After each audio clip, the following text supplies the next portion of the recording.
Hello everyone, मैं शुभा शर्मा स्वागत करती हूँ आप सभी लोगों का आपके अपने चैनल जीएस व शुभा में। तो कैसे आप सभी लोग? मैं आशा करती हूँ आप सब लोग बहुत अच्छे होंगे, एकदम स्वस्थ होंगे। तो चलिए अब आज की हमारी जो पॉलिटी की क्लास है, जो क्विक रिवीजन के नाम से जानी जाती है, उस पर आते हैं। तो जैसे कि आप लोगों को पता ही है, कल की क्लास में हमने क्या पढ़ा था। कल की क्लास में हमने जो टॉपिक स्टार्ट किया था, हम अनुसूचियों के बारे में पढ़ रहे थे। ठीक है, तो हमने जाना था कि हमारे जो मूलतः जो संविधान बनकर तैयार हुआ था, तब हमारे संविधान में 8 अनुसूचियाँ थी, फिर उसके बाद 12 हो गई। ठीक है, तो अब एट प्रेजेंट हमारे संविधान के अंदर 12 अनुसूचियाँ हैं। तो उन अनुसूचियों में से हमने 3 अनुसूची के बारे में जान लिया था। मतलब अनुसूची के बारे में जान रहे थे कि प्रथम अनुसूची में क्या क्या विषय हैं और कौन से आर्टिकल से रिलेट करते हैं। ठीक है, तो ये सब हमने जाना था। तो हमने थर्ड जो अनुसूची है, तीसरी जो अनुसूची, जिसमें शपथ के बारे में कुछ पद हैं, जिनके जो कुछ विषय हैं, जिनकी ओथ वगैरह जो शपथ दिलाई जाती है उनको, उससे संबंधित है, उन जो हमारी तीसरी अनुसूची में आते हैं, तो उनके बारे में हमने लास्ट क्लास में कर लिया था। ठीक है, तो आज जो हम करने वाले हैं, आज हम चौथी अनुसूची के बारे में पढ़ेंगे। ओके, चलिए। तो चौथी अनुसूची जो है हमारी, वो हमें किस बारे में बताती है? तो चौथी अनुसूची कौन सी अनुसूची? देखिए, अनुसूची 4। तो जो हमारी अनुसूची 4 है, वो हमें क्या बताती है? तो अनुसूची 4 का जो विषय है वो है राज्य और केंद्र शासित प्रदेशों के लिए राज्यसभा में सीटों का आवंटन। मतलब राज्य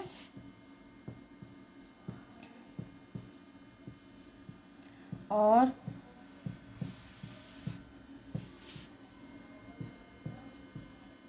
केंद्र शासित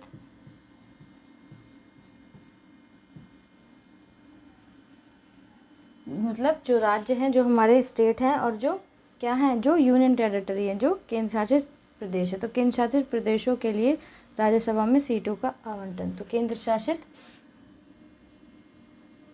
प्रदेशों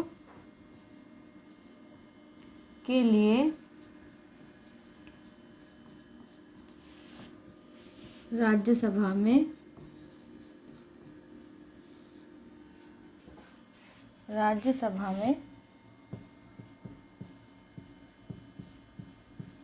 सीटों का आवंटन। तो कहने का मतलब ये है कि जो हमारी चौथी अनुसूची है, जो फोर्थ शेड्यूल है हमारी, तो वो हमको क्या बताती है? तो वो हमको बताती है कि जो राज्य हैं, जो स्टेट हैं, और जो केंद्र शासित प्रदेश है, जो यूनियन टेरिटरीज़ हैं, तो उनके लिए जो राज्यसभा है, उसमें जो सीटों का आवंटन किया जाता है, वो किसके अंतर्गत आता है? हमारी चौथी अनुसूची के अंतर्गत आता है। ठीक है, अब ये कौन से आर्टिकल से संबंधित है, कौन से अनुच्छेद से संबंधित है? तो अनुच्छेद यहीं पे लिख दे रही हूँ, अनुच्छेद 4 एवं 80। जो कौन से अनुच्छेद के तहत आता है? अनुच्छेद 4 एवं अनुच्छेद 80।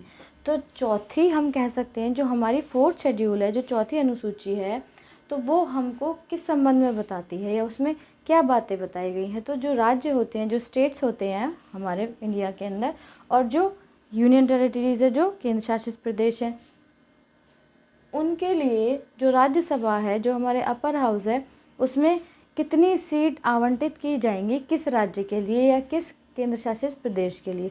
तो ये हमारा चौथी अनुसूची में आता है। ठीक है, और इसमें आर्टिकल कौन सा है?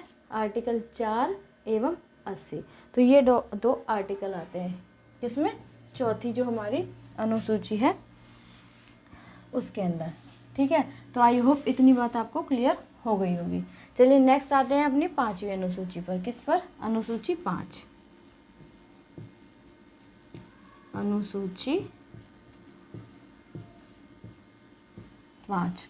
सो गाइस, जो हमारी 5वीं अनुसूची है, वो हमको क्या बताती है? वो बताती है कि अनुसूचित और जनजातीय क्षेत्रों में, जो अनुसूचित और जनजातीय क्षेत्र होते हैं, अनुसूचित और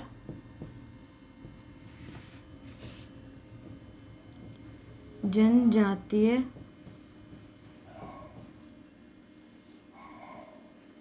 क्षेत्रों में, मतलब जो अनुसूचित और जो जनजातीय जो क्षेत्र होते हैं, जो एरिया होते हैं, उनमें क्या है, अनुसूचित और जनजातीय क्षेत्रों के प्रशासन तथा नियंत्रण के बारे में उपबंध। क्षेत्रों के प्रशासन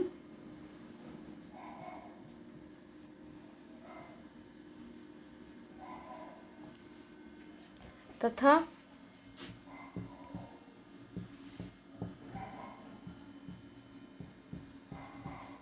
नियंत्रण के बारे में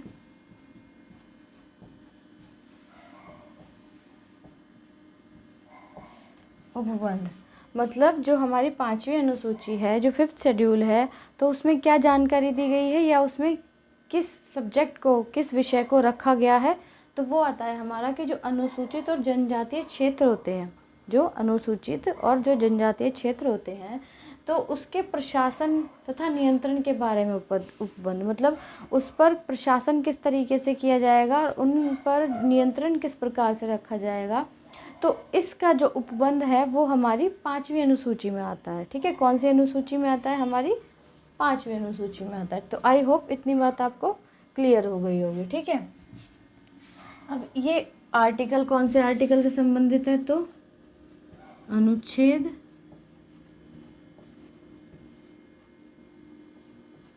244। तो जो हमारा आर्टिकल 244 है ये उससे संबंधित है। कौन सी अनुसूची, अनुसूची नंबर 5। ठीक है, तो ये आर्टिकल भी आपको दिमाग में रखने हैं कि एग्ज़ाम में कुछ भी पूछ सकता है। अगर आप ये चीज़ें साथ के साथ दिमाग में रखते चलेंगे ना, तो उससे क्या होगा कि कन्फ्यूज़न क्रिएट नहीं होगी।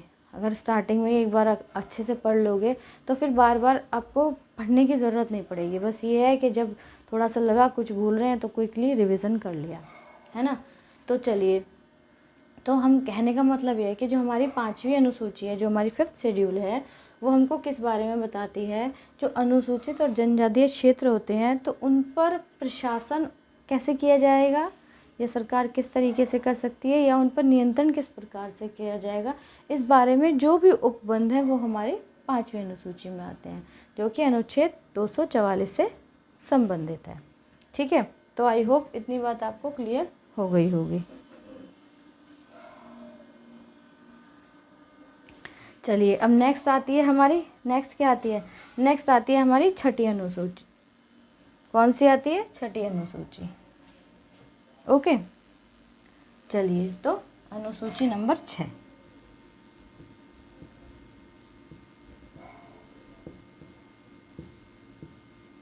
अनुसूची 6।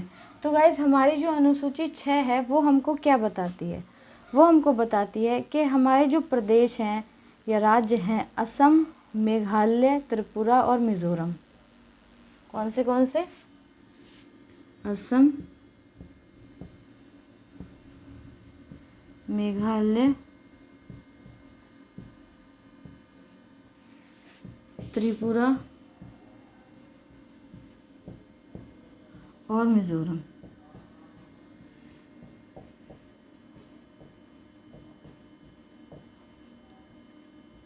तो ये जो 4 राज्य हैं, या हम कह सकते हैं 4 प्रदेश हैं, तो इनमें क्या है, इन राज्यों में क्या है, कौन से राज्यों में, असम, मेघालय, त्रिपुरा और मिज़ोरम। इन राज्यों में जो जनजातीय क्षेत्र हैं उनके प्रशासन के बारे में उपबंध। मतलब मिज़ोरम राज्यों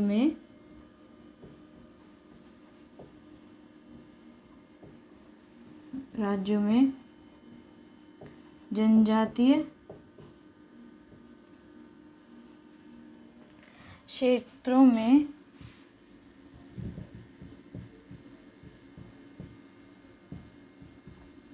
प्रशासन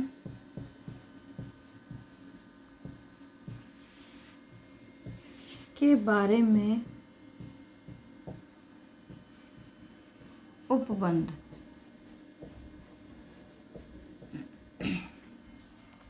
तो हम कह सकते हैं कि जो हमारी 6ठी अनुसूची है वो हमें किस बारे में बताती है, जो असम, मेघालय, त्रिपुरा और मिज़ोरम जो राज्य हैं उनमें क्या है, राज्यों में या फिर राज्यों के जो जनजातीय क्षेत्र हैं, क्षेत्रों के, राज्यों यहाँ के कीजिए और यहाँ भी के कीजिए। ठीक है, तो क्षेत्रों के जो प्रशासन है उसके बारे में क्या है उपबंध, जो कि हमारे कौन से अनुच्छेद से संबंधित है, अनुच्छेद 244 और 275। तो कौन से अनुच्छेद में आता है ये, 244 एवं 275 अनुच्छेद।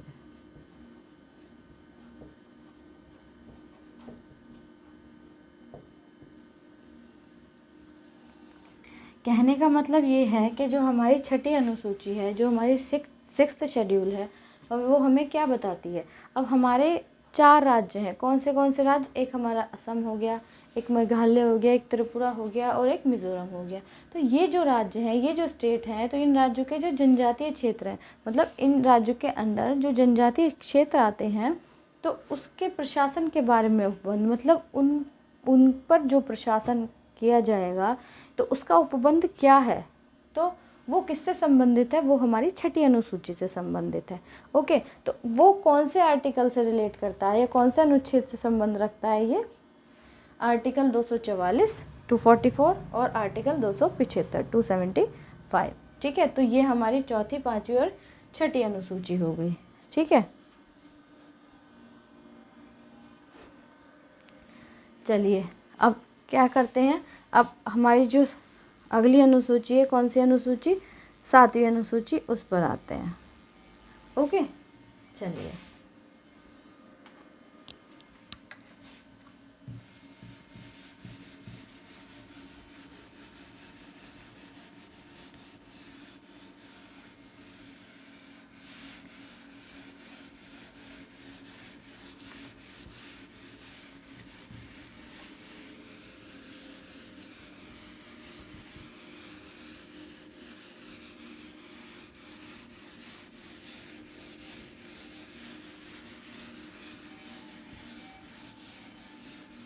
अब हमारी जो 7वीं अनुसूची है वो क्या बताती है, वो किस बारे में बताती है, 7वीं अनुसूची के अंदर क्या क्या विषय है उनके बारे में अब जानते हैं। चलो, तो जो 7वीं अनुसूची है, कौन सी अनुसूची, अनुसूची नंबर 7। तो 7वीं अनुसूची क्या बताती है, देखो 3 सूचियां हैं, जो आपकी जो PDF वाली क्लास है उसमें भी मैं करा रही हूँ, उसमें भी आप पढ़ रहे हैं। तो हमारी जो 3 सूचियां हैं, कौन सी 3 सूची, संघ सूची, राज्य सूची और समवर्ती सूची। तो ये जो 3 सूचियां हैं ये किससे संबंधित है, ये हमारे 7वीं अनुसूची से संबंधित है। ठीक है, किस किस प्रकार से, अब इन सूचियों के अंदर क्या क्या विषय आते हैं, कौन से आर्टिकल से रिलेट करते हैं, वो चलिए अब जानते हैं। तो कहने का मतलब यह है कि हमारी जो 7वीं अनुसूची है वो क्या है, जो संघ सूची, क्या है, संघ सूची। तो मूलतः उसमें कितने विषय थे, 97, मगर फिलहाल 98 विषय हैं। संघ सूची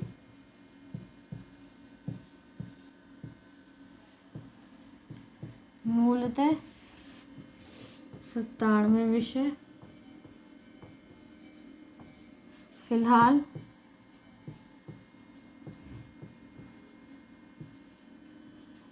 98 विषय। मतलब जो संघ सूची है तो उसमें क्या जानकारी दी गई है, जो संघ सूची है उसमें क्या है, मूलतः कितने विषय हैं, थे 97 थे, मगर फिलहाल कितने हैं, फिलहाल 98 हैं। फिर हमारी आती है राज्य सूची, क्या आती है, राज्य सूची।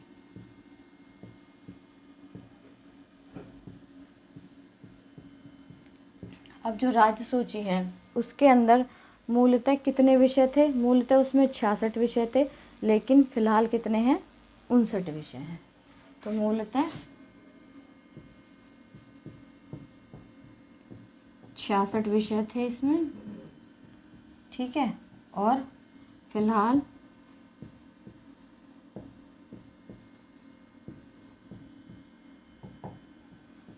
59 विषय हैं। ये विषय क्या हैं या ये सूचियाँ क्या हैं, ये भी अभी एक्सप्लेन करूँगी। फिर हमारी तीसरी क्या आती है, तीसरी आती है हमारी समवर्ती सूची। क्या आती है हमारी? समवर्ती सूची।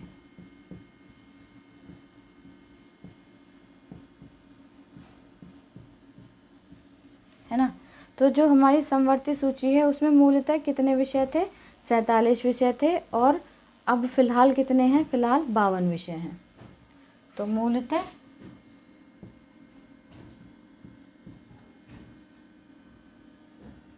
47 विषय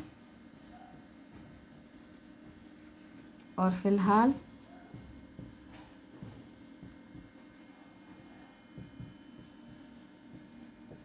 52 विषय। तो ये तो तीन क्या हैं? तीन ये सूचियां हैं। ठीक है। तो इनमें क्या है कि इसके संदर्भ में राज्य और केंद्र के मध्य शक्तियों का विभाजन, मतलब इन सूचियों के संदर्भ में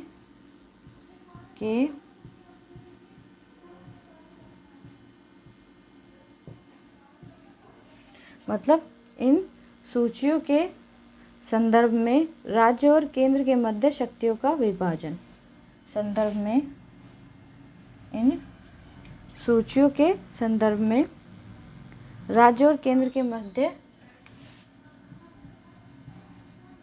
राज्य और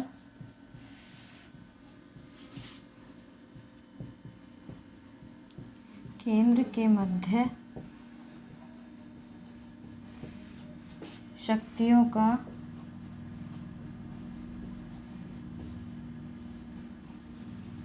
विभाजन। अब ये कौन से अनुच्छेद से संबंधित है? कौन से आर्टिकल से रिलेट करती है 7वीं अनुसूची? तो आर्टिकल 246। तो अनुच्छेद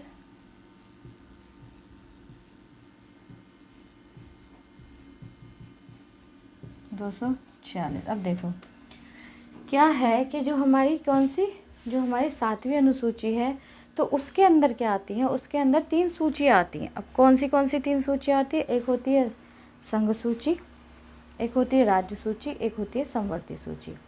तो जो संघ सूची होती है उसके अंदर कोई भी नियम या कानून जो बनाती है तो वो केंद्र सरकार बनाती है। ठीक है। जो हमारा PDF वाली क्लास में जो हमारा चैप्टर चल रहा है केंद्र और राज्य संबंध, सेंट्रल और स्टेट रिलेशंस, तो उसमें भी मैंने आपको पढ़ाया है, तो वो आपको पता होगा, उसमें और डिटेल में पढ़ा रखा है। तो 3 सूचियाँ होती है, संघ सूची, राज्य सूची और समवर्ती सूची। तो जो संघ सूची होती है उसमें कितने विषय हैं? मतलब मूलतः 97 विषय थे, लेकिन अब एक विषय और बढ़ गया 98 विषय। मूलतः 98 विषय ऐसे हैं जिन पर कानून या नियम या कानून कौन बनाएगी? वो केंद्र सरकार बनाएगी। जैसे रक्षा से संबंधित हो गया है ना, और न्यूक्लियर पावर, मतलब ये जो फाइनेंस, वित्त वगैरह, इनसे संबंधित ये जो विषय हैं, ये सब विषय उसमें मैंने डिटेल में आपको बताया हुआ है। तो ये जितने भी जो भी विषय होते हैं उनसे संबंधित या उनके ऊपर कोई भी नियम या कानून बनाने होते हैं तो केंद्र को, तो उसको मतलब केंद्र को अधिकार होता है इन 98 विषयों पर कानून, नियम कानून बनाने का। फिर आती है राज्य सूची। दूसरे नंबर पर आती है राज्य सूची। तो राज्य सूची में मूलतः 66 विषय थे, लेकिन अब कितने हैं? 59 विषय हैं। तो इसमें से भी कुछ विषय को हटा दिया गया है। तो राज्य सूची में क्या है कि 59 विषयों पर जो नियम या कानून बनाने का जो अधिकार है वो किसको है? वो राज्य सरकार को है। मतलब किसी भी प्रदेश की जो राज्य सरकार है उनको है। अब तीसरी आती है समवर्ती सूची। तो समवर्ती सूची में 47 विषय थे मूलतः, अब फिलहाल 52 विषय हो गए। तो 52 विषय ऐसे हैं जिन पर नियम या कानून कोई भी बना सकती है, केंद्र भी बना सकती है और राज्य भी बना सकती है। लेकिन जब दोनों के बीच में टकराव होता है तो किसका ऊपर रहेगा? किसकी बात ऊपर रहेगी? तो केंद्र सरकार की बात ऊपर मानी जाएगी, ऊपर रहेगी। अब इसमें क्या हुआ? इसमें 7 विषय को हटाया। जो हमारी राज्य सूची है, राज्य सूची में से 7 विषय को हटाया। 7 विषय को हटाकर समवर्ती सूची में इंक्लूड कर दिया गया। तो इसीलिए तो इसमें कुछ विषय बढ़े और इसमें घटे, है ना। तो उन विषयों को हटाकर इसमें इंक्लूड कर दिया गया। अब ये जो हमारी अनुसूची 7 है, ये हमारे कौन से आर्टिकल से या कौन से अनुच्छेद से संबंधित है? तो ये हमारे अनुच्छेद 246 से संबंधित है ना। तो इनके संदर्भ में राज्य और केंद्र के मध्य शक्तियों का विभाजन, मतलब इन सूचियों के संदर्भ में जो शक्तियाँ हैं, तो शक्तियाँ ही तो है, पावर ही तो है नियम कानून बनाने की, तो पावर ही तो है। राज्य और केंद्र को क्या क्या पावर्स हैं, किन किन विषय से, तो वो इसके अंदर आती है। तो वो अनुसूची 7 में हमारी 3 सूचियाँ आती हैं, संघ सूची, राज्य सूची और समवर्ती सूची। तो आई होप इतनी बात आपको क्लियर हो गई होगी। चलिए नेक्स्ट आती है हमारी 8वीं अनुसूची। कौन सी आती है? 8वीं अनुसूची।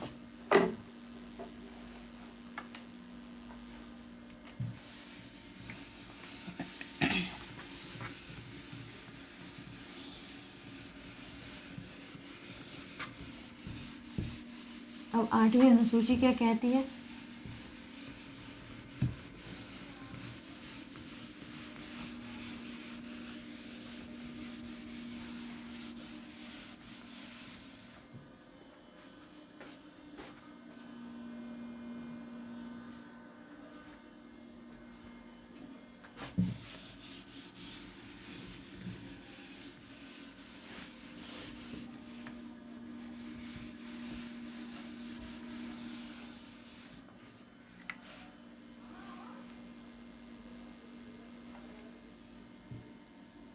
अनुसूची 8। तो 8वीं अनुसूची के अंदर हमारे जो देश में जिनको मान्यता प्राप्त है, जो भाषाएं हैं, जितनी भी भाषाएं हैं, तो 22 भाषाएं हैं जिनको संविधान के द्वारा मान्यता प्राप्त है। तो उन 22 भाषाओं के बारे में, या वो 22 भाषाएं जो आती हैं वो हमारी 8वीं सूची के अंतर्गत आती हैं। ठीक है, तो चलिए उसके बारे में हम जानते हैं। तो उसमें उसके बारे में क्या कहा गया है? उसमें बताया गया है कि संविधान द्वारा मान्यता प्राप्त भाषाएं किसके द्वारा? संविधान द्वारा मान्यता प्राप्त भाषाएं मूलतः कितनी थी?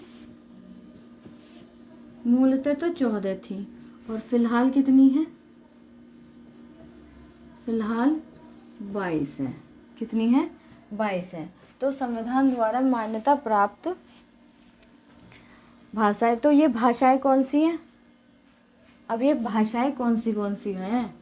22 भाषाएं कौन सी हैं? वो भाषाएं, जो भाषाएं हैं वो भी लिखवाती हूँ। ठीक है, 22 भाषाएं हैं, देख लीजिएगा। 22 की 22 आपको वैसे तो पता होना चाहिए कि कौन सी, क्योंकि जो भाषाएं हैं उससे भी क्वेश्चन आ जाता है। मतलब आपको 4 ऑप्शन देगा, उसमें 2-3 भाषाएं लिख दी जाएंगी, और फिर आपसे ये पूछ लेगा कि कौन सी जो हमारी 8वीं अनुसूची है उससे संबंधित है, या 3 ऑप्शन सही होंगे, उसमें से एक पूछ लेगा कि 8वीं अनुसूची के अंदर कौन सी भाषा नहीं आती है।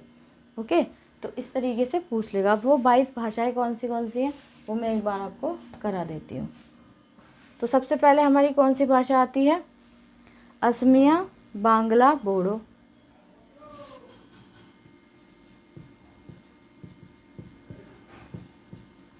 असमिया, बांग्ला, बोडो, डोगरी, गुजराती, हिंदी।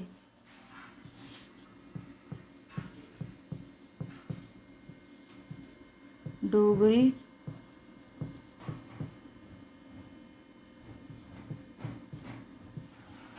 गुजराती,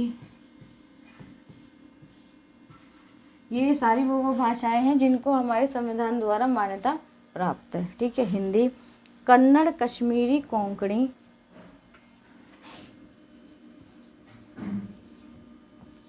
कन्नड़,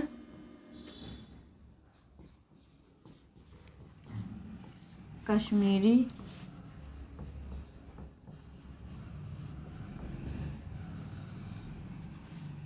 कोंकणी,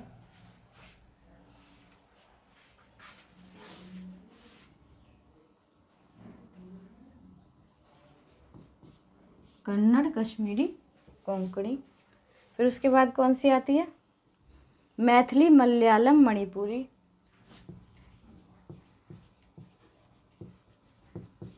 मैथिली,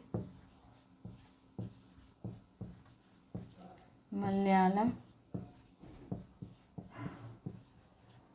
मणिपुरी।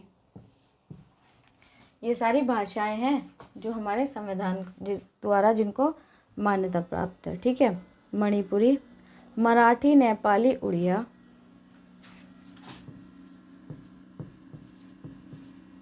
मराठी, नेपाली,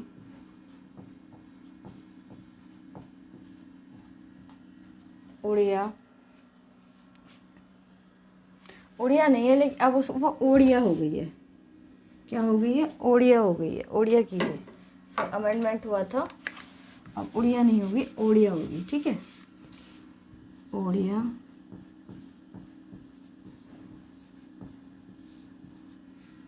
ठीक है, मराठी, नेपाली, ओडिया, पंजाब, संस्कृत, संथाली,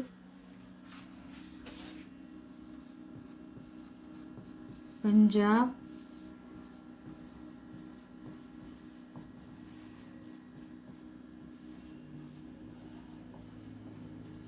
संस्कृत, संथाली,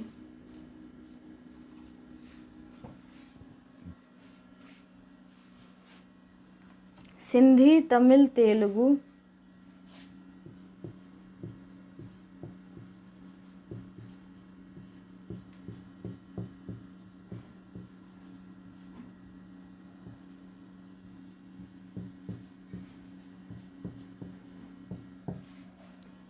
और क्या है? सिंधी, तमिल, तेलुगु तथा उर्दू, तथा उर्दू। ठीक है, तथा उर्दू। 1 2 3 4 5 6 7 8 9 10 11 12 13 14 15 16 17 18 19 20 21 22। तो ये 22 भाषाएं हैं जिनको क्या है, हमारे संविधान द्वारा मान्यता प्राप्त है। तो मूलतः जब हमारा संविधान बनकर तैयार हुआ था तो 14 भाषाएं थी, लेकिन बाद में अमेंडमेंट होते होते अब 22 भाषाएं हो गई हैं। तो जैसे आप कोई भी एग्ज़ाम देने जाते होगे तो उसमें आपको जो आपका कंप्यूटर बेस्ड एग्ज़ाम होगा या फिर जब आप फॉर्म फिल करते होगे तो आपसे पूछा जाता होगा कि आप कौन सी भाषा का चयन करेंगे, है ना। तो आप अपने अकॉर्डिंग उसी भाषा का जो आप बोलते हैं, जिसको आप अच्छे से जानते हैं, तो आप उस भाषा को चूज़ करते हैं। तो आपको जो पेपर देते हैं आप उसी भाषा में देते हैं। तो इस तरीके से जो 22 भाषाएं हैं उनमें आप इंग्लिश में तो होता ही होता है, इंग्लिश के अलावा जो और भाषाएं हैं उसमें भी पेपर लिखा आता है। ठीक है, तो आप जहाँ के भी हैं, जहाँ के भी रहने वाले हैं, तो आपको वहाँ की लैंग्वेज में पेपर मिलता है। अब ये लिखवाती हूँ कि कौन से अमेंडमेंट द्वारा, स्टार्टिंग में तो 14 थी, फिर कौन से अमेंडमेंट द्वारा, कौन से संशोधन द्वारा किस भाषा को जोड़ा गया। चलो अब वो लिखते हैं। तो इसमें क्या बताया गया है, सिंधी भाषा को 1967 में 21वें संशोधन अधिनियम द्वारा जोड़ा गया। सिंधी भाषा को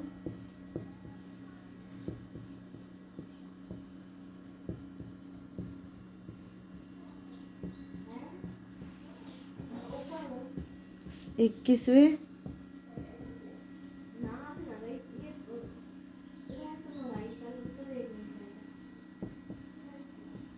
अधिनियम 1967 में जोड़ा। ठीक है, सिंधी भाषा को जोड़ा। उसके बाद जो 21वां संशोधन अधिनियम है, तो ये भी आ जाता है। 21वें संशोधन अधिनियम द्वारा कौन सी भाषा को जोड़ा गया, तो सिंधी भाषा को जोड़ा गया। ठीक है, उसके बाद है कोंकणी, मणिपुरी और नेपाली। कोंकणी,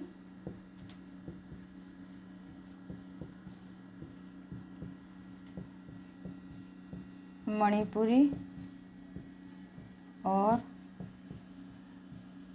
नेपाली।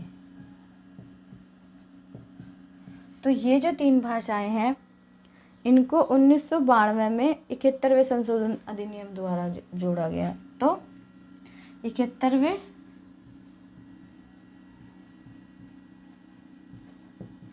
संशोधन अधिनियम 1992 में जोड़ा। ठीक है, तो इन भाषाओं को कौन सी, कोंकणी, मणिपुरी और नेपाली को 71वें संशोधन अधिनियम द्वारा 1992 में जोड़ा। ओके, उसके बाद आती है डोगरी, मैथिली और संथाली। कौन सी? डोगरी,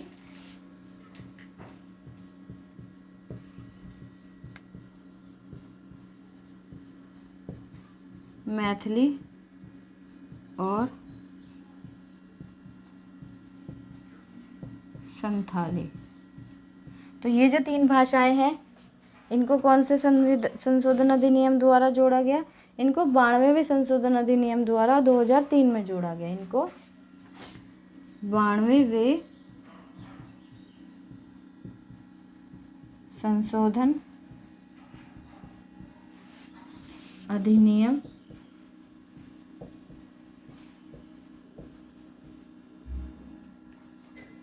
2003 में जोड़ा। ठीक है, तो कब जोड़ा इनको? इन तीनों, डोगरी, मैथिली और संथाली, इन 3 भाषाओं को 92वें संशोधन अधिनियम 2003 में जोड़ा। फिर नेक्स्ट आता है उड़िया का नाम बदलकर 2011 में ओडिया कर दिया।